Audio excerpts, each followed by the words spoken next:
नमस्कार दोस्तों, मैं मिथुन सिंह स्वागत करता हूं आप सभी का सरकारी अध्यापक के प्लेटफॉर्म पे, जहां पे हम लोग टीचिंग एग्जामिनेशन की प्रिपरेशन करते हैं और आप सभी भविष्य के सरकारी अध्यापक हो।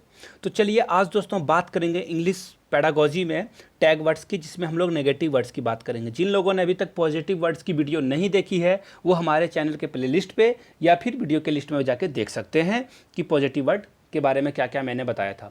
तो अब सबसे पहले क्वेश्चन उठता है कि ये टैग वर्ड्स क्या होते हैं। टैग वर्ड्स एक्चुअली होते हैं वो वर्ड, उन्हें कहा जाता है जिनके मदद से आप ऑप्शंस को क्या करते हो, इलिमिनेट कर देते हो कि ये सब ऑप्शन नहीं होगा, चौथा ऑप्शन होगा या फिर तीसरा ऑप्शन होगा, यानी कि आप करते हो इलिमिनेट। समझ पा रहे हो ना। तो चलिए वीडियो को शुरू करते हैं बिना किसी देर के। देखो ये हैं टैग वर्ड्स जो कि नेगेटिव टैग वर्ड्स है। देखिए दोस्तों, आज है 15 अगस्त और आज बात होगी हमारे वीर जवानों के बारे में, थोड़ी सी उनके बारे में चर्चा कर ली जाए, क्योंकि हम और आप आज यहाँ बैठे हैं और ये क्लास चल रही है क्योंकि उनके बदौलत ही हम लोग को आज़ादी मिली है, जिसके कारण आज हम लोग अपने जीवन में स्वतंत्र हैं डिसीजन लेने के लिए कि कौन सा सब्जेक्ट चुना जाए, कौन सा सेक्टर में जाया जाए, कौन सी जॉब की जाए नहीं की जाए, कौन सा कलर का कपड़ा पहना जाए, क्या पहना जाए, क्या खाया जाए।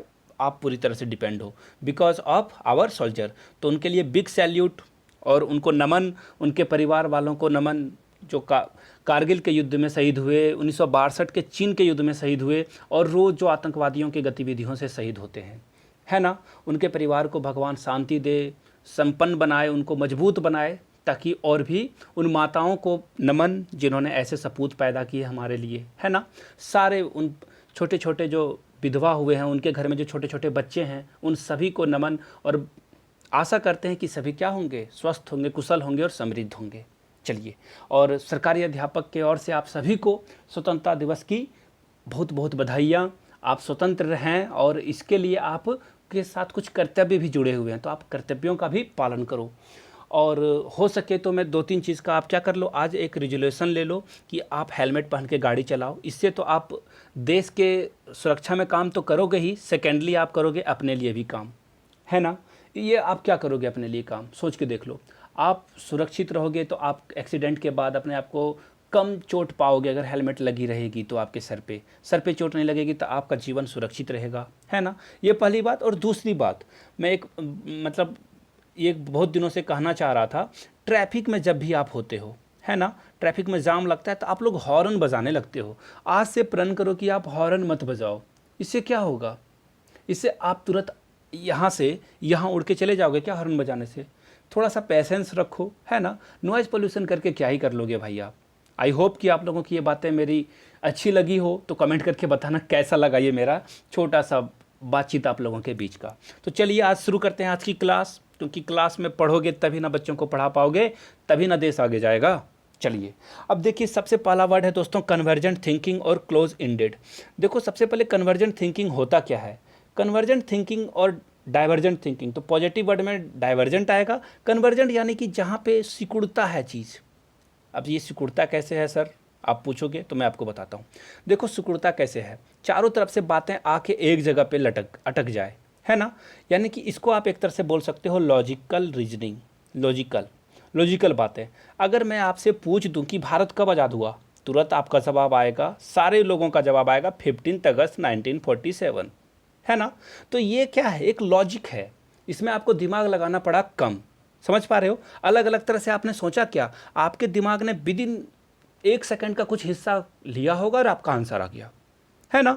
लेकिन अगर मैं यही पूछ दूं कि भारत को आज़ादी कैसे मिली, तो रोहित के अकॉर्डिंग वो अपने तरफ से कुछ बोलेगा। सीमा, भले सब लोगों की बातें लगभग लगभग सेम होगी, बट जो टाइप ऑफ दोनों का जो थॉट होगा वो अलग अलग आएगा। समझ पा रहे हो मेरी बात को।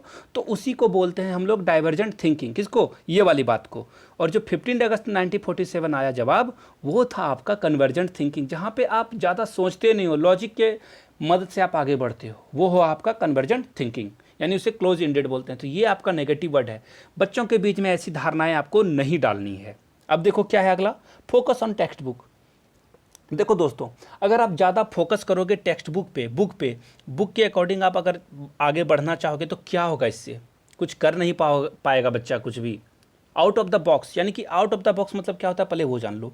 आउट ऑफ द बॉक्स का मतलब होता है कुछ हट के, है ना, चीज़ों को कुछ हट के करे वो। अब एपीजे अब्दुल कलाम हम लोगों की तरह एक ही चीज़ को पढ़ के कर रहे होते तो आज वो हमारे देश को परमाणु बम या फिर और जो उन्होंने तकनीक ईजाद की है हमारे देश के लिए, जो नाम और गौरव कमाया है हम लोगों ने, वो कमा पाते क्या? नहीं। यानी कि आउट ऑफ द बॉक्स आपको सोचना ज़रूरी है। तो ये जो है फोकस ऑन टेक्स्ट बुक, इसको आपको नहीं रखना है। बच्चा टेक्स्ट बुक से आगे की सोचेगा तभी वो आगे बढ़ पाएगा, तभी वो कुछ क्रिएटिविटी लाएगा अपने अंदर। अब देखो लर्न रूल के बारे में आपको बताता हूँ कि ये कैसे गलत है। रूल तो आप अच्छा बात है, इसे जानना चाहिए, तो ये नेगेटिव वर्ड कैसे हुआ। सपोज कर लो कि ये ट्रैफिक सिग्नल का 3 सिग्नल है, एक रेड, दूसरा येलो, तीसरा ग्रीन है। एक्चुअली यहाँ पे सारा ग्रीन मैंने बना दिया, बट आप समझ लो सिंबॉलिक है वो, रेड येलो, और मैं फिर से बना देता हूँ। देखो ये पहला रेड बटन, दूसरा येलो बटन और ग्रीन बटन। अब बच्चे ने देखा रेड बटन जलने के कारण हो गया ये ट्रैफिक बंद। अब उसने अपने पापा से पूछा कि पापा ये हम लोग रुक क्यों गए? तो उन्होंने कहा देखा नहीं है ये रेड सिग्नल जला हुआ है, जब ग्रीन जलेगा तब हम लोग आगे बढ़ सकते हैं। तो ये रूल है, याद कर लो, जान लो आप। तो बच्चा अगर कुछ और पूछना चाहे तो आप उसे चुप करा देते हो, तो ये हो गया, आप उसे लर्न करा रहे हो। इससे क्या फ़ायदा होगा? आप उसे बताओ कि देखो यहाँ पे चौराहा है, चारों तरफ से गाड़ियाँ आ जा रही है, तो अगर सपोज कर लो बच्चा यहाँ पे खड़ा है इस कार में, तो गाड़ियाँ इधर से आ रही है, इधर से जा रही है, अभी इस वे को ग्रीन सिग्नल मिला हुआ है, तो वो बच्चा को समझा सकता है कि देखो इधर से गाड़ियाँ आर पार हो रही है, इसके कारण हम लोग अभी रुके हुए हैं, थोड़े देर के बाद इस तरफ की गाड़ियाँ क्या हो जाएगी, रुक जाएगी, तो हम लोगों का ये जो है सिग्नल खुल जाएगा और हम लोग आस पार हो जाएंगे। तो इससे क्या होगा ना, बच्चे के अंदर में जो है एक अच्छा सा इम्पैक्ट पड़ेगा, और वो लर्न करके नहीं बल्कि उसके जो व्यवहारिक चीज़ है, समझ पा रहे हो ना, रिलेवेंट चीज़ें हैं, उसको कनेक्ट कर पाएगा। चलिए अब देखिए ओनली, मैं अगर आपको बोल दूं कि बच्चे लेक्चर मेथड से भी सीखते हैं, बच्चे इंडक्टिव मेथड से भी सीखते हैं और बच्चे डिडक्टिव मेथड से भी सीखते हैं, तीनों बातें हैं। अगर मैं बोल दूं कि नहीं मैं लेक्चर मेथड से ही पढ़ाऊंगा और यही सही है, ये तो गलत बात हो गई ना। आप अगर सिर्फ ओनली की बात करोगे तो ये कटेगा, कहीं भी ओनली से नहीं हो सकता है। एक बच्चा देखो बहुत तरह से चीज़ों से सीखता है, बुक से भी सीखता है, टीचर से भी सीखता है और पेरेंट्स से भी सीखता है।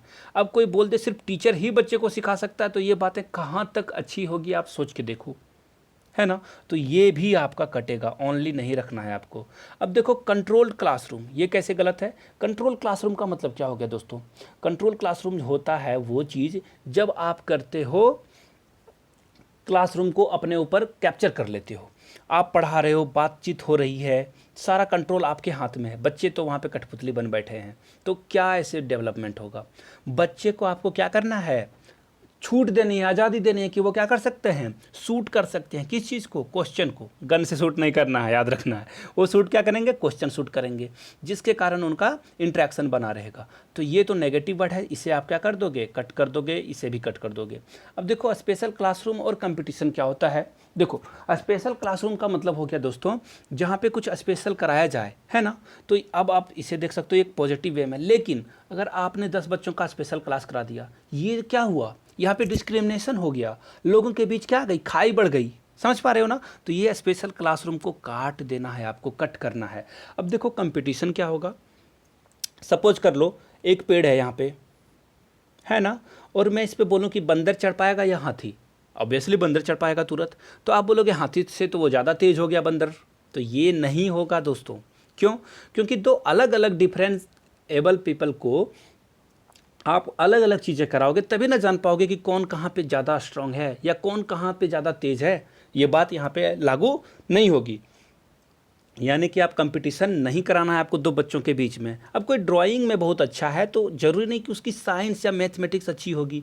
अब जो जरूर हो सकता है कि वो दोनों में तेज हो, लेकिन ऐसा होना ज़रूरी नहीं है ना। आप ड्राइंग वाले बच्चे को बोलोगे चलो आप एक लैब में आप सल्फ्यूरिक एसिड बना के दिखाओ H2SO4 ये कैसे बनता है या फिर इसका फार्मूला क्या होता है, उससे पूछोगे तो वो ज़रूरी नहीं कि जानना ज़रूरी है, जाने, लेकिन कोई ज़रूरी नहीं कि वो इस चीज़ का जवाब दे पाए। सब अलग अलग फील्ड में मास्टर होते हैं।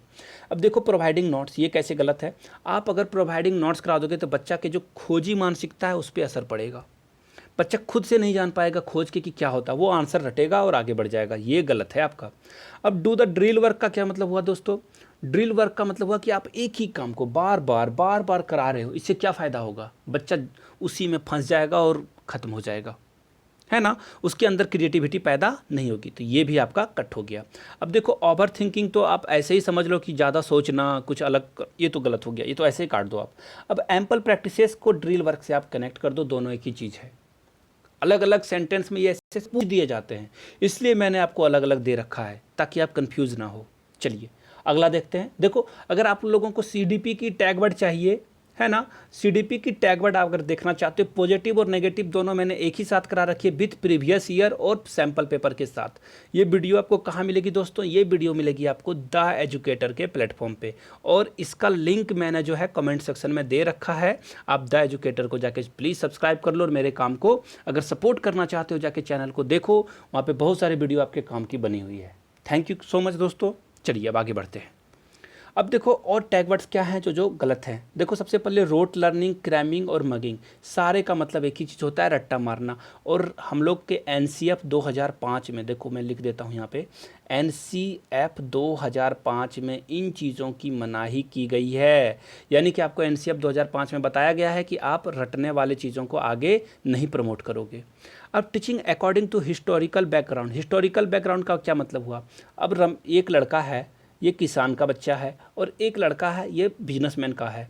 तो अब टीचर क्या बिजनेसमैन के बच्चे को ज़्यादा अगर प्रोत्साहित करने लगे तो किसान का बच्चा कहाँ जाएगा? आप एज ए टीचर दोनों को इक्वल ट्रीट करोगे। आपका यही उद्देश्य होना चाहिए कि आप हिस्टोरिकल बैकग्राउंड पे बच्चे को जज ना करना है। तो ये आपका काट देना है कि किसान का बच्चा है तो ये कमज़ोर होगा, बिजनेसमैन का बच्चा है तो वो मजबूत होगा। ये मतलब मजबूत का यहाँ पे कहने का मतलब है वो ज़्यादा कुशाग्र, तेज, अव्वल दर्जे का होगा, ऐसा नहीं है। अब देखो रिजल्ट ओरिएंटेड, यानी कि जहाँ पे कि नहीं 90% लाना है, 80% लाना, 100% लाना है, इससे बच्चे की क्रिएटिविटी ख़त्म हो जाएगी, रट्टा मारेगा और कुछ नहीं सीख पाएगा वो, है ना, सिर्फ रट्टू तोता बन के रह जाएगा वो। तो ये चीज़ों को आपको नहीं आगे लेके जाना है, काट दो आप इसे। अब है अगला सेग्रीगेशन, सेपरेट ग्रुप और कॉल असाइड। ये सारे का मतलब मैं आपको डिटेल में समझाता हूँ। देखो कभी कभी टीचर ना, कुछ टीचरों का आदत होता है, पता नहीं कैसे लोग होते हैं ऐसे, जो ए मोटू इधर आ बच्चे को बोलते हैं, ए पापड़ इधर आ जाओ, पतले लोगों को पापड़ बोल देते हैं। और कोई बच्चा जिन्होंने बाल मुड़ा रखा है, ए टकला इधर आ जाओ, ऐसा बोल देते हैं। ये आपको बुली नहीं करना है। बुली मतलब किसी का टांग खींचना, किसी के नाम को बिगाड़ के नहीं बोलना है आपको। टीचर हो, थोड़ी सी रिस्पेक्ट आपको करनी है बच्चों को, मतलब थोड़ी सी नहीं, बहुत ज़्यादा, ताकि बच्चे में क्या हो, एक हेल्दी इन्वायरमेंट आपके क्लासरूम में बना रहे। बच्चे आपसे डरे नहीं, बेहिचक आपसे बातचीत कर पाएँ, थोड़ा सा दोस्ताना माहौल हो वहाँ पे। चलिए अब देखो प्रोवाइडिंग आंसर, जैसा मैंने बताया था कि नोट्स के अकॉर्डिंग ये भी वही चीज़ है कि आपको आंसर नहीं बताने, बच्चे को खुद खोजने दो ना क्या आंसर है। गलत खोजेगा तो आप उसे समझाओ, नहीं तो आपको आंसर नहीं बताने हैं। अब बच्चे को स्ट्रेस नहीं देना है, तनाव दोगे तो बच्चा क्या आगे बढ़ पाएगा? क्या नहीं। अब देखो लर्निंग बाय टेक्स्ट बुक, ये कैसे नहीं होगा लर्निंग बाय टेक्स्ट बुक? अब सिर्फ टेक्स्ट बुक से ही ऐसा सीखे, ऐसा नहीं। देखना टेक्स्ट बुक में हर जगह पे क्रियाकलाप की एक किया होगा कि आप क्रियाकलाप करो। इसका क्या मतलब है? क्रियाकलाप यानी एक्टिविटी करो आप। तो एक्टिविटी क्यों करने के लिए बोला जाता है बच्चे को? ताकि बच्चे खुद से करके सीखें, ना कि टेक्स्ट बुक पे रिलाय हो जाए, यानी कि उसी पे सब कुछ कर दे वो, है ना। अब देखो स्ट्रिक्ट, यानी कि टीचर को क्या करना है, फ्लेक्सिबल रहना है आपको। टीचर को ये स्ट्रिक्ट नहीं होना है, तो ये कट गया आपका। अब देखो है डिसिप्लिन और एंगर। ज़्यादा डिसिप्लिन और एंगर कर दोगे तो क्लासरूम में बच्चे आपसे डरे रहेंगे, फियर आ जाएगा उनके बीच में, और फियर कॉम्प्लेक्स जहाँ पे आया बच्चा खुद से नहीं सीख पाएगा। ठीक है ना। चलिए आई होप कि आपको सारी बातें समझ में आई होगी। कमेंट करके बताना अगर कोई वर्ड में आपको दिक्कत है, समझ में नहीं आ रही, तो आप कमेंट करो, है ना। चलिए, और वीडियो अच्छा लगे तो प्लीज़ लाइक कर देना और दोस्तों के बीच शेयर करना ना भूलना। नए हो तो प्लीज़ चैनल को सब्सक्राइब कर लो, सरकारी अध्यापक को। और अगर आप मेरे टीचिंग स्किल से अप्रिसिएट हो और आप आगे बढ़ना चाहते हो तो आप जाके द एजुकेटर को सब्सक्राइब कर लो। कमेंट में लिंक होगा या सर्च करके देख लो, ये चैनल का एक मैंने स्क्रीनशॉट ले रखा है। जाके चैनल को सब्सक्राइब करो, बेल आइकन दबा दो ताकि वीडियो की नोटिफिकेशन आप तक मिलती रहे। जय हिंद, जय Bharat. Keep learning, keep growing, have a nice day.